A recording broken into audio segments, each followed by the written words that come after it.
سورہ مبارک مؤمنون آیت نمبر 84 تا 98.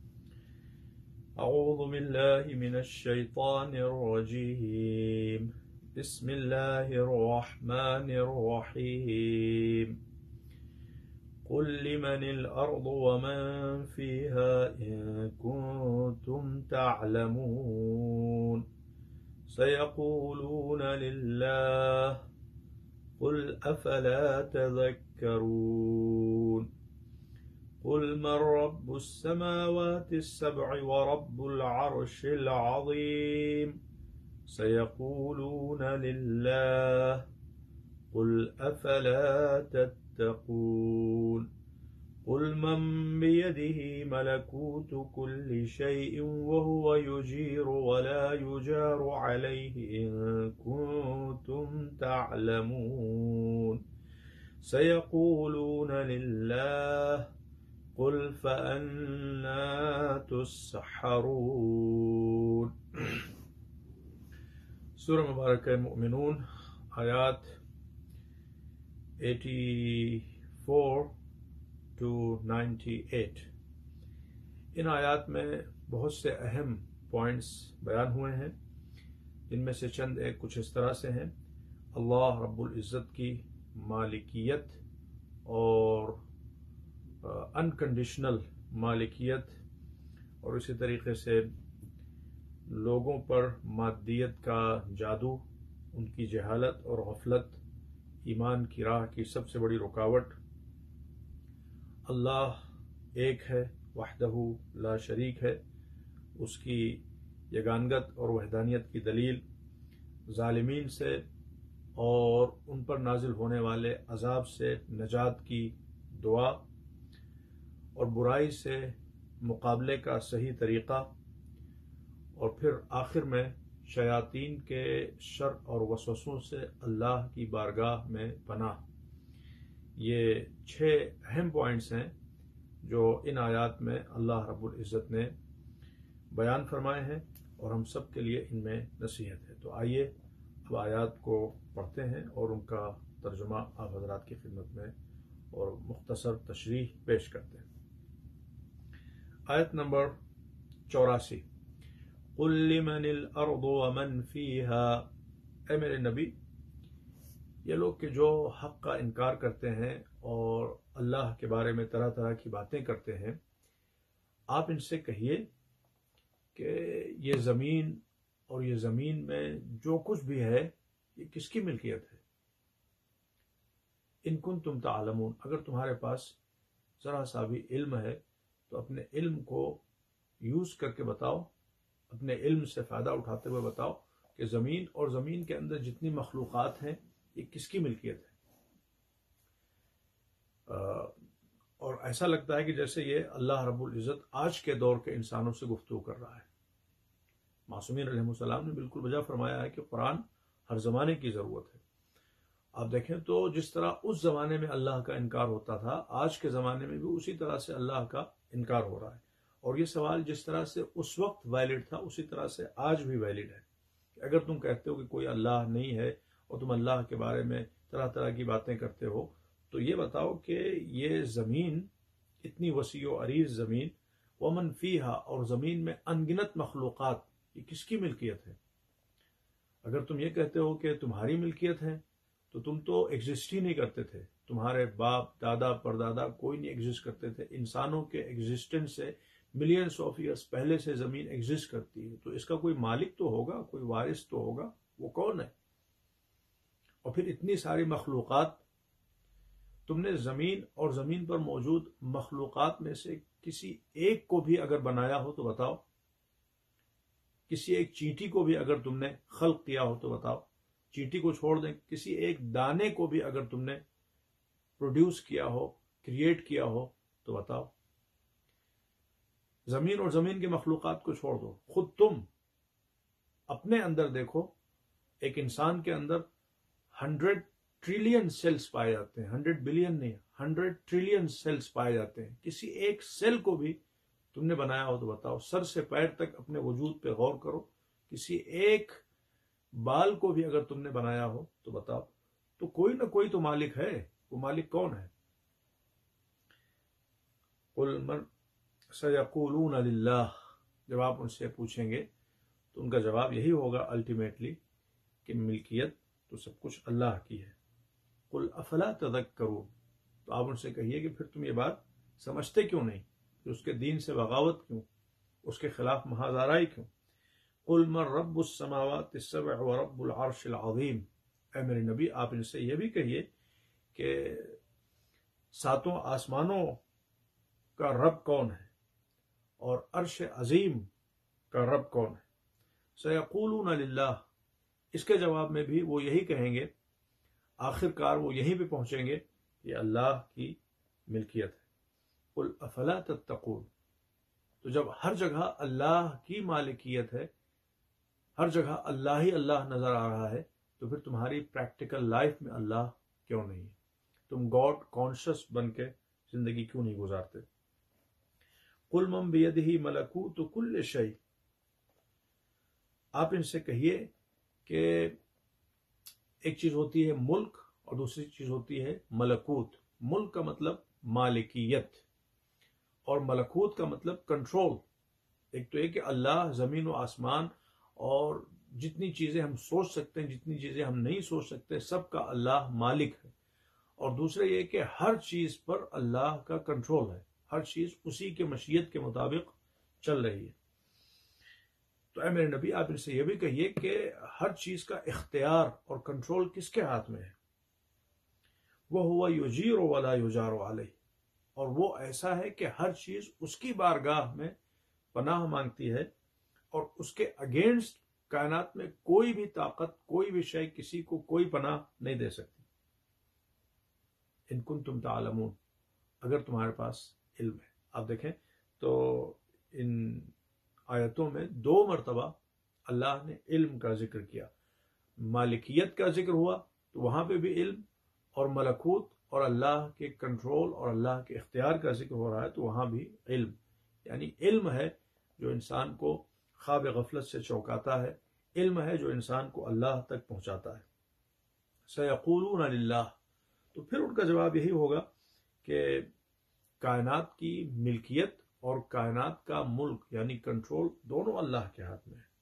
قل فأنا تسحرون، تو اے میرے نبی کہیے کہ پھر تم لوگ کس جادو میں پھنسے ہوئے ہو؟ یہ ایک بہت خوبصورت لفظ ہے۔ اللہ کے وجود کا انکار یا اللہ کے دین سے غفلت یا اللہ کی نافرمانی، اس کا صرف ایک سبب ہے، اور وہ ہے دنیا کا، مادیت کا، دنیا پرستی کا جادو۔ جس طرح سے جب ایک انسان کے اوپر جادو ہو جاتا ہے تو وہ خود میں نہیں رہ جاتا، اس کی پرسنالٹی خود اپنی پرسنالٹی نہیں رہ جاتی، وہ جادوگر کے ہاتھ کا کھلواڑ بن جاتا ہے۔ اسی طرح سے مادیت نے، میٹریلسٹک اپروچ نے اور کیپٹلسٹک تھنکنگ نے اور اس میں انگیجمنٹ نے انسان کو حقیقت میں زومبی بنا دیا ہے، یا کہا جائے کہ پپٹ بنا دیا ہے۔ انسان خود اپنے دماغ کو استعمال نہیں کر رہا ہے، اپنی فکر کو استعمال نہیں کر رہا، بس ایک ڈائریکشن میں، جس ڈائریکشن میں اس کو لے جایا جا رہا ہے اسی میں وہ دوڑ رہا ہے، بھاگ رہا ہے اور حیران و پریشان ہے۔ یہ بہت خوبصورت لفظ ہے، فَأَنَّا تُسْحَرُونَ، کس جادو میں تم لوگ الجھے ہوئے ہو۔ آیت نمبر 90، بل اتیناہم بالحق، ہم لوگوں کے سامنے حق لے کے آئے ہیں۔ میرے نبی کہیے کہ ہم لوگوں کے سامنے حق لے کے آئے ہیں، تم کو جادو سے نکالنے آئے ہیں، جادو کے اثر کو تم سے دور کرنے آئے ہیں۔ وَإِنَّهُمْ لَكَاذِبُونَ، وہ لوگ کہ جو تمہارے ویل وشر بنے ہوئے ہیں، جن کی خواہشات کو پورا کرنے کے لیے تم اپنی زندگی کو لٹائے جا رہے ہو، اور جن کے ورغلائے میں آ کے تم حقیقت سے، حق سے، اللہ سے، اپنے وجدان سے، اپنے ضمیر سے دور چلے گئے ہو، وہ جھوٹے ہیں۔ متخذ اللہ من ولد، اب یہاں سے توحید پروردگار کی بات، متخذ اللہ من ولد، اللہ نے کسی کو اپنا بیٹا نہیں بنایا ہے، وما کان معہ من الہ، اور اللہ کے ساتھ کوئی پارٹنر بھی نہیں ہے، کوئی خدا بھی نہیں ہے۔ اذن لذهب كل الہ بما خلق، اگر اللہ کے علاوہ کوئی اور بھی خدا ہوتا، کوئی اور بھی خالق ہوتا، تو وہ اپنی مخلوقات کو لے کے الگ ہو جاتا۔ ایک ملک میں 4 پارٹیاں ہوتی ہیں، 4 پارٹیوں کا مطلب کیا ہے کہ 4 لیڈر ہیں اور پھر وہ اپنے اپنے فالوورز کو لے کے الگ ہو گئے، تو اسی کو کہا جاتا ہے 4 پارٹیاں۔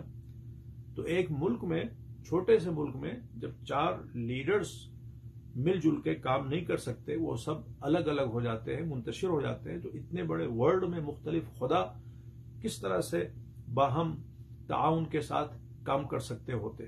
اور اگر باہمی تعاون کے ساتھ کام کرتے تو وہ خدا نہ ہوتے، اس لیے کہ خدا وہ ہوتا ہے کہ جو مستقل ہوتا ہے، کسی کا محتاج نہیں ہوتا۔ وَلَا عَلَى بَعْضُهُمْ عَلَى بَعْضٍ، اور پھر ایک دوسرے پر برتری لے جانے کی کوشش کرتا، اور اس کے نتیجے میں لڑائیاں ہوتی، خداؤں میں لڑائیاں ہوتی، دنیا میں تباہیاں ہوتی، اور بشریت تباہ و برباد ہو جاتی۔ سبحان اللہ عما یصفون، اللہ رب العزت پاک ہے، پاکیزہ ہے ان تمام ڈسکرپشن سے جو انسان اپنی بے معرفتی کے نتیجے میں اللہ کے لیے بیان کرتے ہیں، وہ تمام الزامات جو تراشتے ہیں۔ مولا علی ایک بہت خوبصورت دلیل دیتے ہیں اللہ کی وحدانیت کی۔ آپ فرماتے ہیں کہ 1,24,000 نبی آئے اور ان تمام نبیوں نے یہی کہا کہ وہ اللہ کے نمائندے ہیں۔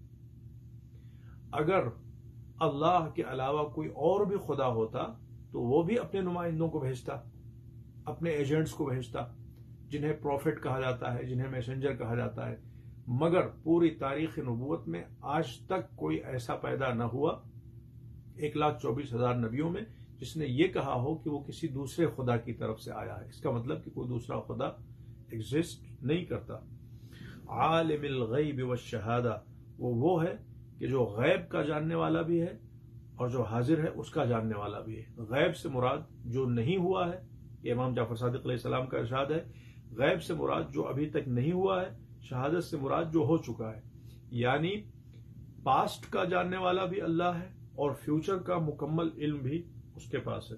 فتعالی عما یشرکون، وہ کہیں بلند و برتر ہے ان تمام شرکیہ باتوں سے۔ قل رب اما ترینی ما یوعدون، اور اب یہ ایک بہت خوبصورت دعا ہے۔ اے میرے نبی کہیے، اے پالنے والے، اما ترینی ما یوعدون، جو ان کافروں سے وعدہ کیا گیا ہے اگر تو اسے مجھے دکھاتا ہے، یعنی اگر ان پہ عذاب اتارتا ہے، رب فلا تجعلنی فی القوم الظالمین، تو پروردگار مجھے ظالموں کی فہرست میں شمار نہ فرمانا، مجھے ظالموں کے ساتھ نہ رکھنا، نہ اس دنیا میں میں ظالموں کے ساتھ رہوں، نہ جب عذاب آئے اس وقت ظالموں کے ساتھ رہوں، نہ آخرت میں ظالموں کے ساتھ رہوں۔ ظالموں سے مکمل اعلان برات، وہ لوگ کہ جو تبرہ کی مخالفت کرتے ہیں، اسی کا نام تبرہ ہے کہ ہم ظالموں سے دور رہیں، آئیڈیالوجی کے اعتبار سے بھی، نشست و برخاست کے اعتبار سے بھی، ان کے اینڈ اور ان کی عاقبت کے اعتبار سے بھی۔ وَإِنَّا عَلَىٰ أَن نُّرِيَكَ مَا نَعِدُهُمْ لَقَادِرُونَ، آیت نمبر 95۔ اللہ فرماتا ہے کہ بے شک اگر ہم چاہیں تو جو کچھ ان سے وعدہ کیا ہے اسے آپ کو اور ان کو اور سب کو دکھا سکتے ہیں، یعنی جو ان سے ہلاکت کا وعدہ ہے ہم اسے محقق کر سکتے ہیں، اینی ٹائم اس کو ان کے اوپر نازل کر سکتے ہیں، لیکن یہ ہماری رحمت ہے جو ان کو ڈھیل دیے ہوئے ہے اور ان کے لیے ایک اپرچونٹی ہے کہ وہ سدھر جائے، سنبھل جائے۔ ادفع باللتی ہی احسن السیئہ، بہت خوبصورت آیت ہے۔ اے میرے نبی اور اے میرے نبی کے تمام ماننے والوں، اے سچے انسانوں، اے اللہ کو ماننے والوں، اے اللہ کے راستے پہ چلنے والوں، تمہارا ایک فرض ہے، ایک ٹاسک ہے جو اللہ تم کو اسائن کر رہا ہے۔ وہ کیا ہے؟